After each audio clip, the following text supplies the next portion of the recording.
Dans les précédentes vidéos, nous avons parlé des différentes techniques de compression. Pour rappel, nous avons parlé de la compression par série, la compression parallèle, l'utilisation d'un compresseur multiband, l'utilisation d'un compresseur sur notre bus master. Il faudrait savoir que toutes ces techniques ont leurs avantages et ont leurs inconvénients. Nous allons utiliser aujourd'hui notre compresseur sous forme de bus en question pour la simple raison que elle va nous permettre à gagner en ressources sur notre machine, si je peux le dire ainsi. Nous allons utiliser 2 à 3 plugins essentiels ici. Vous allez voir que plus le temps passe, vous allez vous rendre compte, plus le temps passe, plus vous travaillez votre mixage, vous n'aurez généralement pas besoin de trop d'égalisation pour bien mixer vos instruments. Vous aurez juste besoin de votre compression. Étant donné que la compression en elle sur une batterie est différente sur un instrument mélodieux ou bien sur la guitare ou quoi que ce soit, parce que la batterie en elle, elle joue sur une seule note, contrairement aux instruments comme la guitare, comme le piano qui joue sur plusieurs notes, ou alors sur le piano et qui faudrait jouer sur la vélocité des notes en question en elle-même, raison pour laquelle elle est différente. Nous n'allons pas nous attarder sur les commentaires, nous allons aller directement sur la phase pratique. Vous allez m'excuser étant donné que c'est la formation, étant donné que je vous ai déjà montré comment on exporte les fichiers pour pouvoir gagner aussi en ressources sur notre machine de façon individuelle, dont nous travaillons piste par piste et que nous n'aurons plus besoin des VST parce qu'ils sont gourmands en ressources. Étant donné que c'est seulement sur le kit de batterie, pourquoi ne pas faire cela ainsi? Nous allons choisir la partie où se trouvent plusieurs instruments de batterie. Nous allons muter les autres instruments en question. Nous allons rester avec notre kick, notre snare, notre rimshot, notre hi-hat que voici ici et notre shaker. Nous allons les envoyer dans notre console de mixage. Nous allons choisir n'importe quelle piste.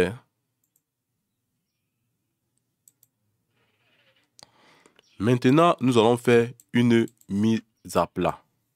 Nous allons baisser notre fader ainsi.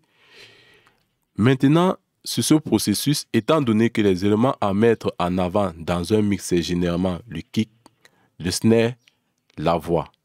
Ça, ce sont des éléments principaux à mettre dans notre mix en avant. Nous allons faire maintenant notre mise à plat. Donc, nous allons caler sur ce fait que nous créons uniquement notre batterie sans se soucier des autres instruments.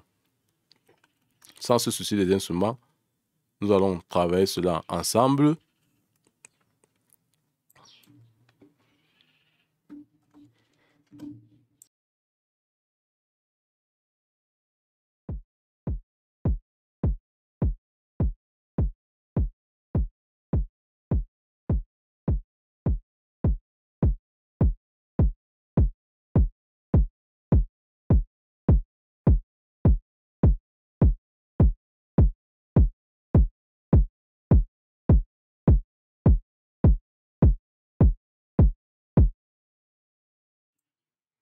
Là, j'ai décidé que mon kick ne doit pas dépasser les 12 dB. Maintenant, nous allons passer directement au snare en question.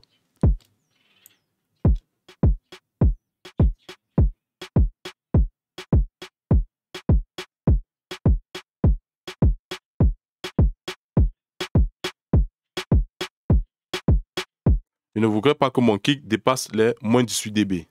Mon snare dépasse les moins 18 dB, pardon.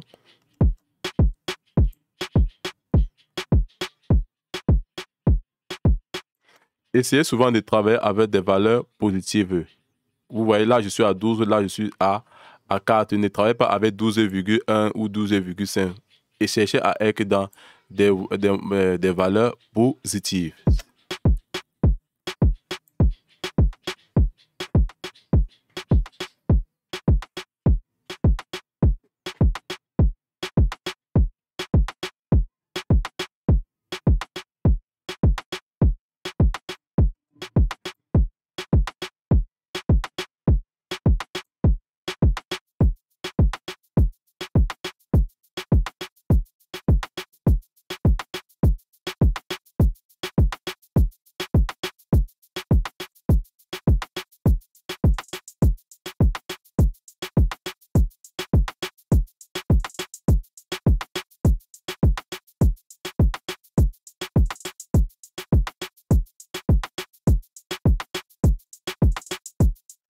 Là, nous avons déjà un bon niveau. Nous allons nous placer au bus master où nous allons voir combien ça tape, étant donné que nous ne ferons qu'ajouter les instruments de part et d'autre.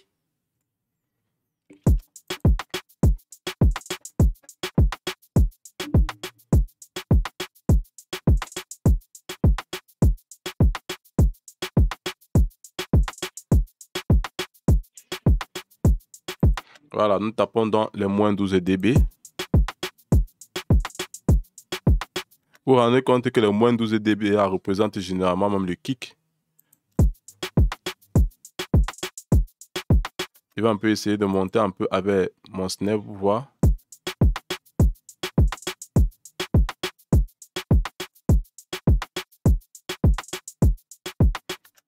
Maintenant, nous allons appliquer directement, nous allons faire maintenant ce qu'on appelle le traitement de bus master. Vous sélectionnez tout, vous appuyez CTRL-SHIFT, vous sélectionnez note par note, vous faites un route tout distrait ainsi. Ouais, c'est vraiment très important de travailler avec les bus, regardez.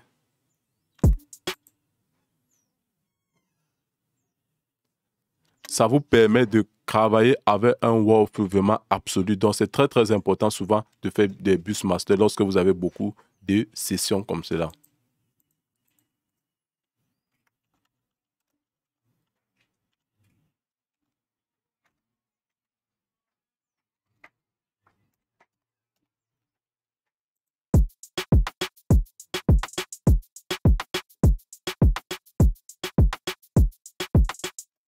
Maintenant, nous allons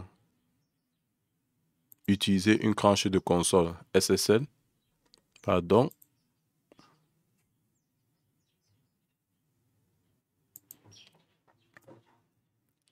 Nous allons travailler avec celle-ci. Je vais vous expliquer comment elle fonctionne. Là, présentement, si je commence à bidouiller, ça veut dire que quoi? J'ai d'abord commencé par un compresseur. Après, sur quoi? L'égalisation. Après, sur quoi? Le filtre en question. Si je voulais, je pouvais commencer directement d'abord par l'égalisation. Et pour commencer par l'égalisation, il faut appuyer sur ce bouton. Donc, vous allez commencer d'abord. C'est comme une suite de chaînes que vous voyez. Vous mettez votre égaliseur, vous mettez votre compresseur, vous mettez votre filtre. Maintenant, dans ce cas, c'est le compresseur qui est en avant. Après, c'est l'égalisation. Après, c'est le filtre. Moi, je décide de compresser d'abord mon signal. La musique, c'est question de goût et c'est question de ressenti sur votre mixeur en question. Donc, faites gaffe lorsque vous voulez travailler de cette façon-ci. Et sur cette colonne de chaîne, nous allons utiliser un compresseur. Nous allons utiliser un VST ayant plusieurs fonctions, notamment la saturation, le punch, l'aération de notre batterie en question. Et après, nous allons terminer par un soft crypteur.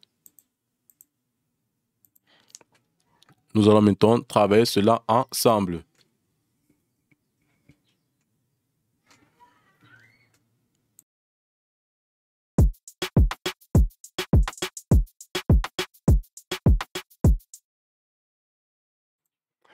J'avais oublié de vous dire de mettre toujours ce VST-ci sur votre bus master. Il est même où là? Le BX Solo.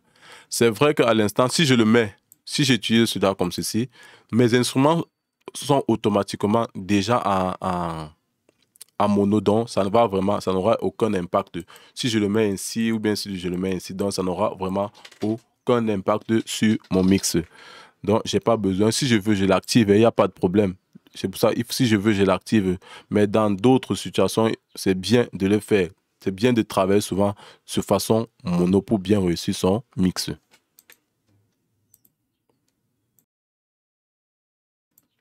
Là, maintenant, je vais travailler et vous allez écouter la différence. Prêtez bien attention à ce que je suis en train de faire. Je vais commencer, moi, par ma compression. Après, je vais utiliser un filtre. Au fur et à mesure, je vais essayer de biduer. Je vais essayer d'aller de façon agressive pour que vous ressentez la différence. Vous voyez, je vais essayer d'aller de booster de part et d'autre pour que vous ressentez bien la différence de ce qui se passe concrètement lorsque vous appliquez un paramètre sur votre chaîne. Lorsque vous touchez un bouton sur ce VST, par exemple, si je peux le dire ainsi.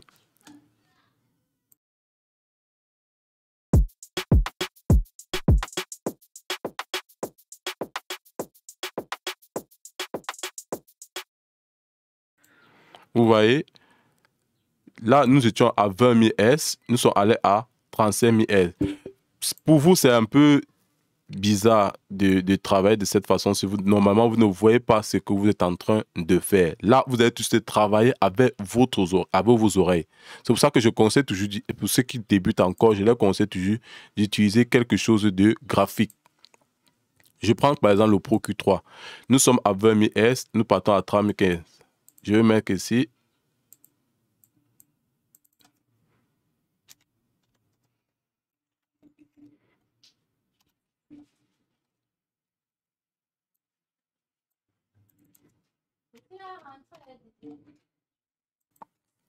Là, nous sommes déjà à 350 S. C'est ce qui se passe lorsque vous faites. Ça veut dire que vous avez coupé le bas de votre batterie, si je peux le dire ainsi, de votre instrument. Vous voyez un peu, c'est le même process qu'ici.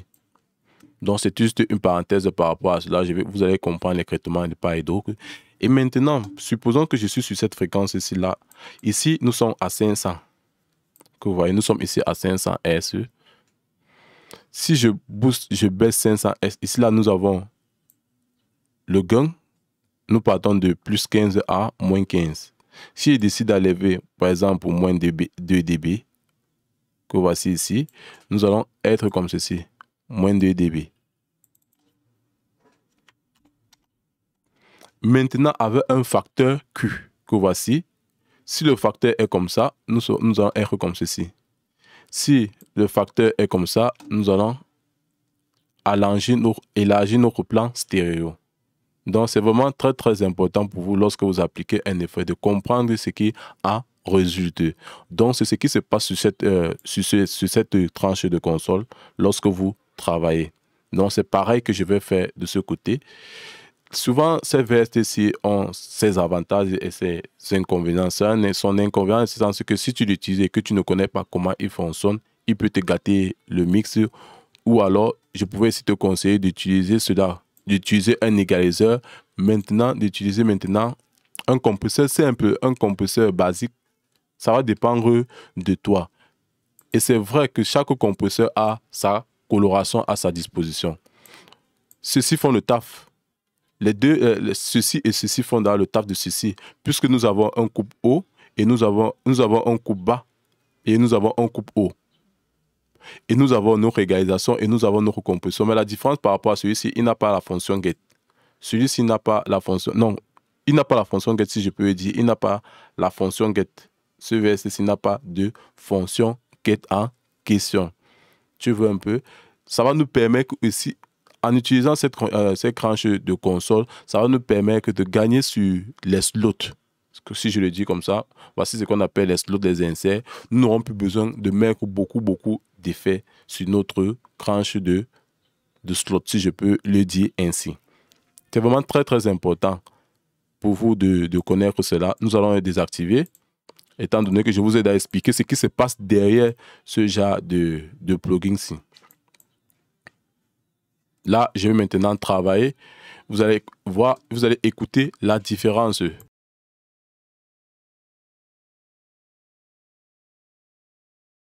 Nous allons faire nos recrutements de bus.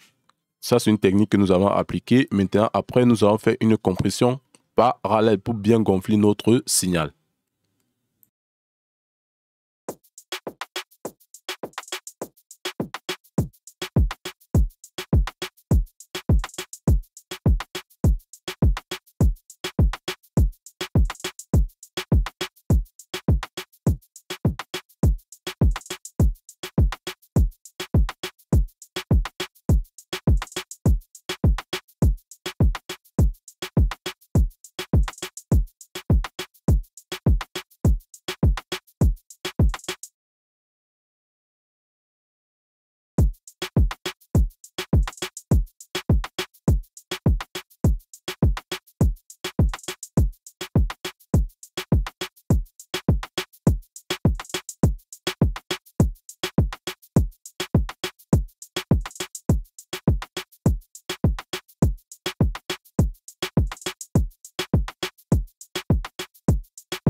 Vous ressentez directement que le son n'est plus trop nous en elle-même et que le kick en est percussif. Vous ressentez bien la différence. Pour ceux qui n'ont pas des enceintes, de bonne qualité, ça sera un peu difficile pour vous de revoir, d'écouter la différence. Si vous êtes avec des bonnes enceintes, vous allez écouter vos sons de façon simple et de façon naturelle. De façon simple et de façon très naturelle.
Ouais, le son est déjà plus clean et ça ne pèse pas trop. Le kick et la snare ressortent bien dans notre mix, concrètement avant que le son était un peu touffu, c'était un peu clou-crambo. Il manquait de punch sur notre kick.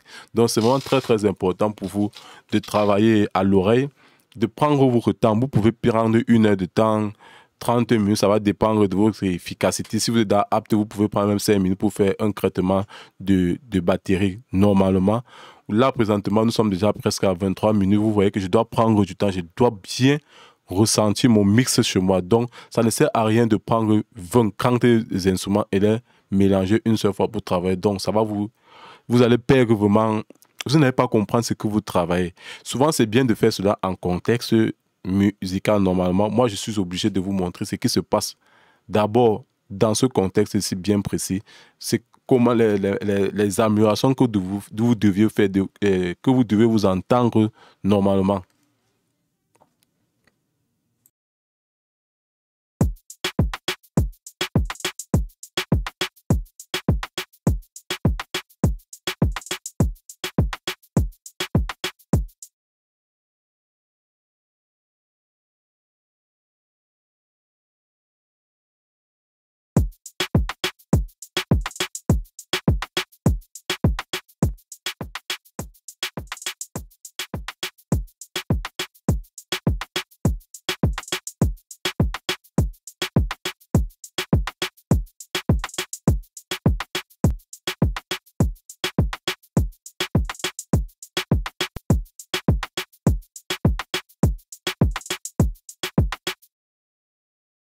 C'est bien de comprendre le fonctionnement d'un VST que vous utilisez. C'est vraiment très très important pour vous de comprendre ce qui se passe lorsque vous appliquez un effet sur telle chose.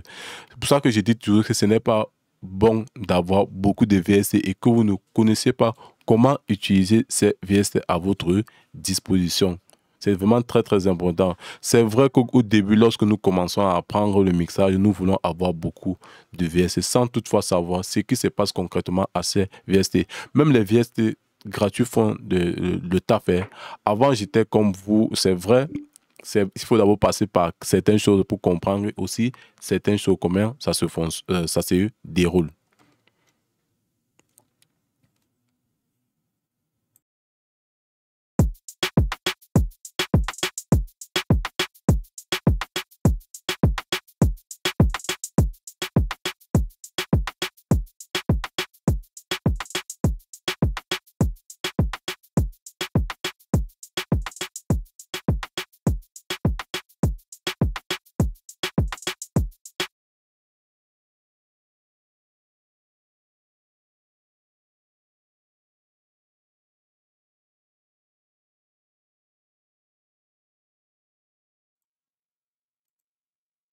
Maintenant, nous allons faire un autre traitement parallèle. Nous allons faire la compression sur tourne.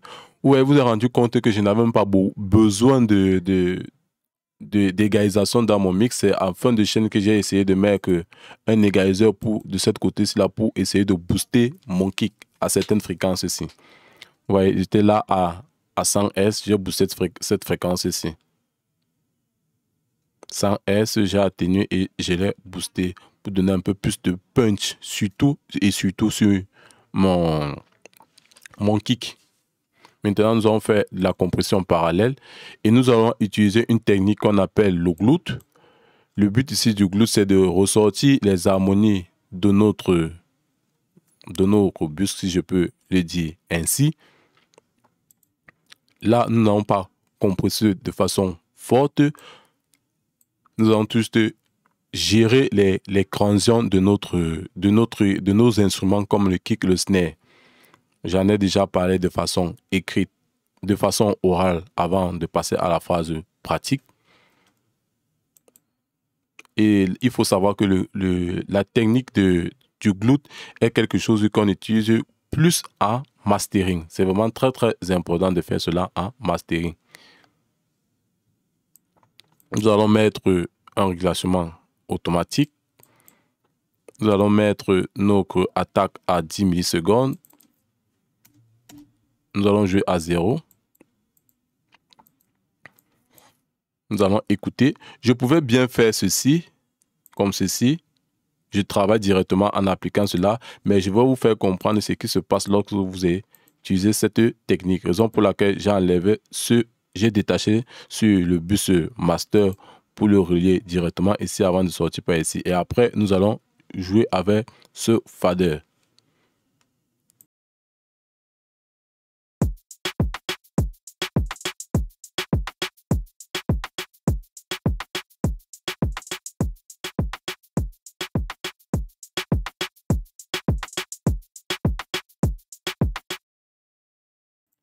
Il est ici vraiment très important de travailler de temps en temps avec le vumètre.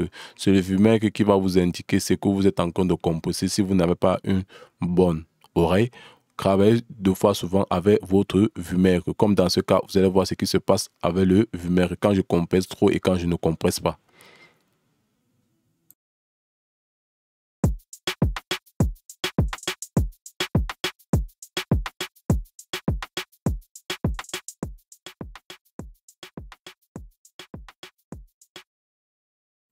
Vous voyez le vumètre?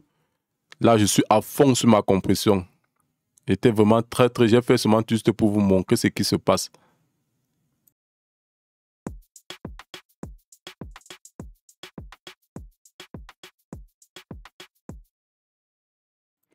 Avant sans compression, nous étions à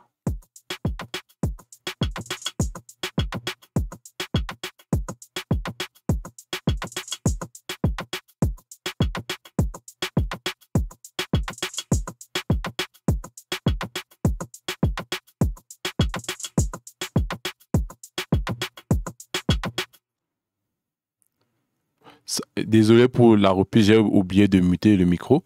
Vous vous rendez compte, avant nous étions à moins 12, avec compression, maintenant nous sommes allés directement à moins 15.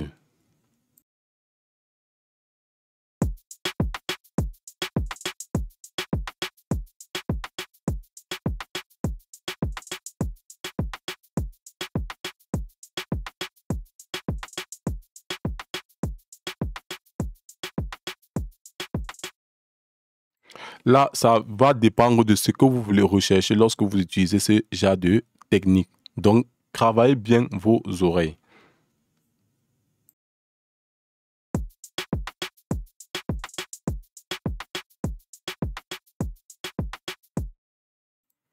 Là, je me rends compte que j'ai déjà perdu beaucoup de dB. Maintenant, je vais remplacer maintenant cela.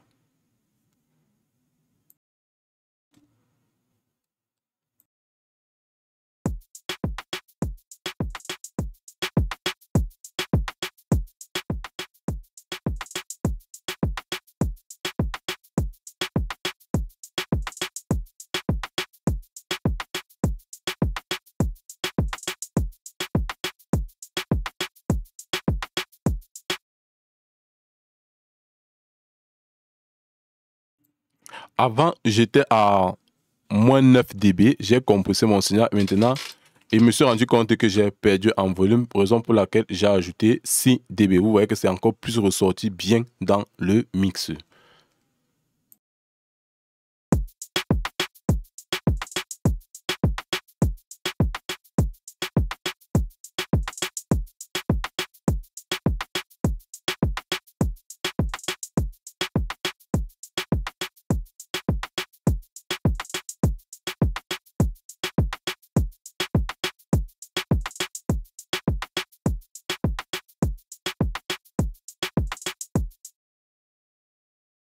Maintenant, nous allons mélanger notre signal. Et maintenant, nous allons jouer avec le fader.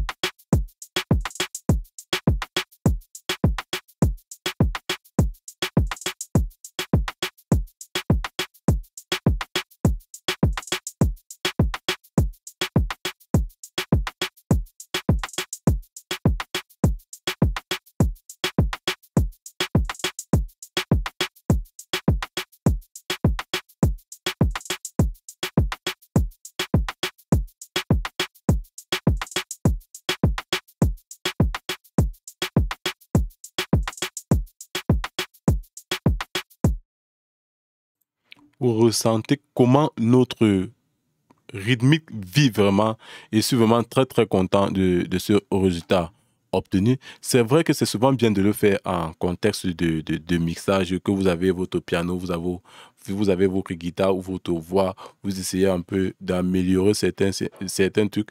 Étant donné que nous sommes en formation, c'est pour voir concrètement ce qui se passe lorsque vous travaillez de façon individuelle. Vraiment, ce résultat est vraiment très incroyable. Maintenant, si je veux pousser cela, je vais un peu ajouter de la reverb sur notre batterie. Nous allons nous focaliser sur le snare et les hi-hats.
Pour plus de recherches, je vous invite à chercher des reverbs dans les différents vestes pour reverb à appliquer dans notre kick de batterie. Là, c'est à votre choix.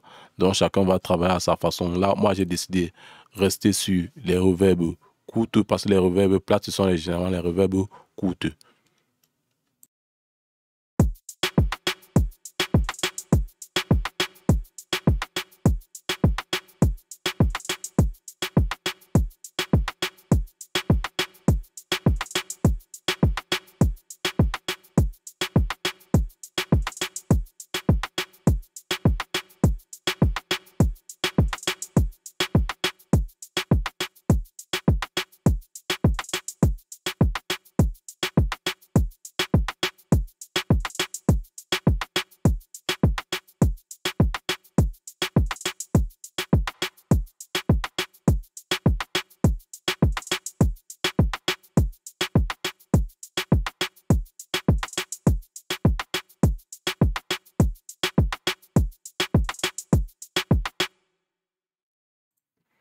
Là, tu viens si je peux le tutoyer comme je disais tantôt au début de la vidéo, tu viens de constater là le traitement d'un kick de batterie sur forme de bus et nous gagnons vraiment en ressources lorsque nous appliquons ce genre de technique. Tu vois, j'ai pas utilisé beaucoup d'égalisation dans mon signal pour la simple raison que ce VSTC en question, le site VSTC au nom, ce VSTC, il avait ce qu'on a fonction qu'on appelle le gate. Le gate va nous permettre de couper le souffle sur notre instrument. Généralement, quand nous faisons des légalisations, il y a souvent du souffle que nous ne voulons pas dans notre mix. Supposons que je suis en train de faire cette égalisation, il y a certaines fréquences qui me gênent, comme le souffle par exemple, c'est là où va intervenir notre gate dans notre mix. Donc, il faut bien comprendre l'utilité de vos VST lorsque vous les utilisez. Pour moi, dans mon cas, ça a marché. Il y a une infinité de possibilités de pouvoir travailler avec vos instruments. C'est bien les utiliser. Ouais, c'est bien les utiliser. Donc, fais-toi une chaîne personnalisée pour ton kick de batterie. Des VST, bien évidemment, des VST personnalisés pour ton kick de batterie. Pour moi, cette formation, si je t'ai proposé ces VST, si je pouvais, dans les jours et les années à venir, je pourrais changer de configuration. Car cette configuration marche devant toi à 100%. Tu vois, je n'ai pas besoin de très, très, très grande égalisation. Aujourd'hui, nous avons terminé en ce qui concerne le traitement de Busmaster d'une autre batterie. On se dit à la prochaine pour une nouvelle vidéo.